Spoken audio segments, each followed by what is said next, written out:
Subscribe कीजिए professor academy channel को और बेल आइकन को दबाइए एजुकेशनल वीडियो सबसे पहले देखने के लिए। Hello everyone. Now in this lecture, let's try to understand how to calculate the equivalent resistance when all the resistance are in series. So you all know how to connect the resistance in series. So take any resistance, connect one end to the other end and up to so on. This is the resistance R1, this is the resistance R2, this is the resistance R3, and connect these all assembly to a battery. Battery having two terminals, one is known as positive terminal, other is known as negative terminal. So you all know current is flowing same in the series circuit. Series circuit में क्या होता है, current क्या होता है, same होता है, ठीक है।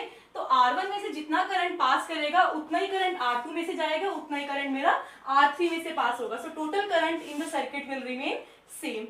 नाउ हम पोटेंशियल डिफरेंस की बात करेंगे। पोटेंशियल डिफरेंस क्या है, R1 के क्रॉस V1 है, R2 के क्रॉस V2 है, R3 के क्रॉस V3 है, ठीक है। तो सम ऑफ द पोटेंशियल डिफरेंस, तो ओवरऑल जो होल पोटेंशियल है जो अप्लाई किया हमने वो क्या हमारे पास V। सो हम बोल सकते हैं that V is the sum of all voltages V1, V2 and V3. Give this name as equation number 1. Okay. तो we all know from the Ohm's law. Ohm's law से हमें क्या पता चलता है? From Ohm's law that V is equals to I into R. तो Ohm's law हमें क्या बताता है? that इस सीरीज सर्किट में हमारे पास करंट तो सेम है, वोल्टेज क्या है V1, V2, V3, R क्या है R1, R2, R3, ठीक है। सबसे पहले ओहम्स लॉ को हम R1 पे अप्लाई करेंगे, R1 पे लगाएंगे तो हमारा क्या आएगा, V1 is equals to I R1, ठीक है। फिर R2 रेजिस्टेंस पे ओहम्स लॉ अप्लाई करेंगे तो क्या आएगा, V2 I R2, V2 is equals to I R2। फिर हम थर्ड रेजिस्टेंस पे अप्लाई करेंगे Ohm's law, V3 is equals to I R3। इन तीनों को हम लोग सेकेंड इक्वेशन सपोज करेंगे, ओके। सो अगर मान लीजिए if I replace all this three resistances by a single resistor, अगर मैं इन तीनों को एक सिंगल रेजिस्टेंस से रिप्लेस करूंगी तो भी कंडीशन सेम ही रहेगी, ठीक है। तो भी जितना तीनों में से करंट फ्लो कर रहा है उतना ही करंट इस सिंगल में से भी फ्लो करेगा, ओके। सो इस सिंगल रेजिस्टेंस को हम क्या बोलते हैं, equivalent resistance in the series. जैसे हम सर्दियों में क्या करते हैं, 2-3 कपड़े पहन लेते हैं ना ठंड से बचने के लिए। अगर हम उन 2-3 कपड़ों को रिप्लेस कर दे सिंगल मोटे कपड़े से, ठीक है, आपको वो भी उतना ही ठंड से बचाएगा जितने आपको तीनों कपड़े बचा रहे हैं। एग्जांपल के लिए आप लोग मान सकते हो, ठीक है, जितना ये तीनों आपको वार्म प्रोवाइड कर रहे थे उतना ही सिंगल कपड़ा भी आपको वार्म प्रोवाइड करेगा। इसका मतलब जितना ही करंट, सेम करंट तीनों में से फ्लो कर रहा है उतनी अमाउंट का सेम करंट इस सिंगल रेजिस्टेंस से भी क्या करेगा, फ्लो करेगा। अब हम इस पे भी क्या लगाएंगे, ओम्स लॉ अप्लाई करेंगे। तो ओम्स लॉ हमारे पास क्या है, वोल्टेज क्या है V is equals to current क्या है सर्किट में, सेम। तो रेजिस्टेंस हमारे पास कौन सी रेजिस्टेंस है, this is known as the equivalent resistance, equivalent resistance, okay.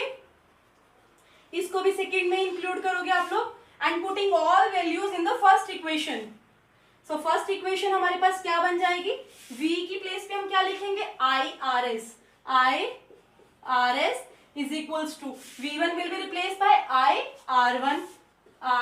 R1 plus I R2 plus I R3, okay. आपको इन तीनों में से क्या दिख रहा है, that I will be same in the three parameters, ठीक है। I को क्या रखेंगे हम लोग, कॉमन निकाल लेंगे बाहर से, R1 plus R2 plus R3। सो यहाँ पे हमने क्या चेंज देखा, यहाँ पे भी आई है, यहाँ पे भी आई है, दोनों साइड सेम है करंट मेरा, तो this will same parameters will cancel out. तो सीरीज का जो मेरे पास इक्विवेलेंट रेजिस्टेंस है वो मेरे पास क्या है, R1 plus R2 plus R3। तो हमने यहाँ से क्या देखा, क्या कंक्लूड किया, that equivalent resistance in series is greater than the individual resistances। हम लिख भी सकते हैं that equivalent resistance in series is greater than individual resistance, ठीक है। अगर आपको जनरलाइज करना हो for n resistance, मान लीजिए आपके पास क्या है, यहाँ पे n resistance लगे हुए हैं, R1, R2, and up to Rn, सबको ही फिर से बैटरी से कनेक्ट किया हुआ है, ठीक है।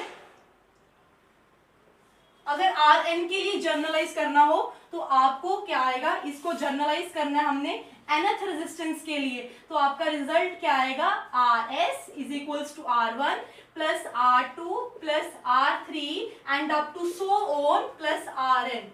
Okay, so this is the formula for the equivalent resistance when all the resistance are connected in the series.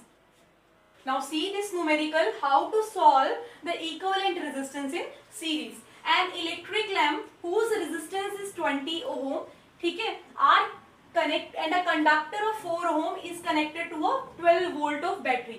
सबसे पहले जो आपको गिवन है, ठीक है, उसको हम लिख लेते हैं। आपके पास क्या दिया हुआ उसने, एक इलेक्ट्रिक लैंप है और एक आपके पास क्या है, कंडक्टर है, दोनों की रेजिस्टेंस दे रखी है, दोनों ही 12 वोल्ट की बैटरी के साथ कनेक्टेड है। सबसे पहले हमने इसको प्लॉट कर लिया सर्किट की फॉर्म में, ये हमारे पास कंडक्टर है, ये हमारे पास इलेक्ट्रिक लैंप है, ये हमारे पास क्या है, 12 वोल्ट की बैटरी है। अगर पॉजिटिव से नेगेटिव क्या जाता है, हमारे पास करंट जाता है, I will be flowing from plus to minus. Okay, इसमें से भी जितना करंट जा रहा है उतना ही लैंप से करंट जा रहा है, तो अगर दोनों में से सेम अमाउंट का करंट क्या कर रहा है, फ्लो कर रहा है, that means both are connected in series. Okay, सबसे पहले आपको क्या कैलकुलेट करना है, टोटल रेजिस्टेंस। हमें पता है equivalent resistance, so total resistance is equivalent resistance in series is sum of the resistors. इन दोनों को प्लस करेंगे so we will get the total resistance. So total resistance मेरे पास क्या आएगी, Rs is equals to R1 plus R2, this is R1, this is R2,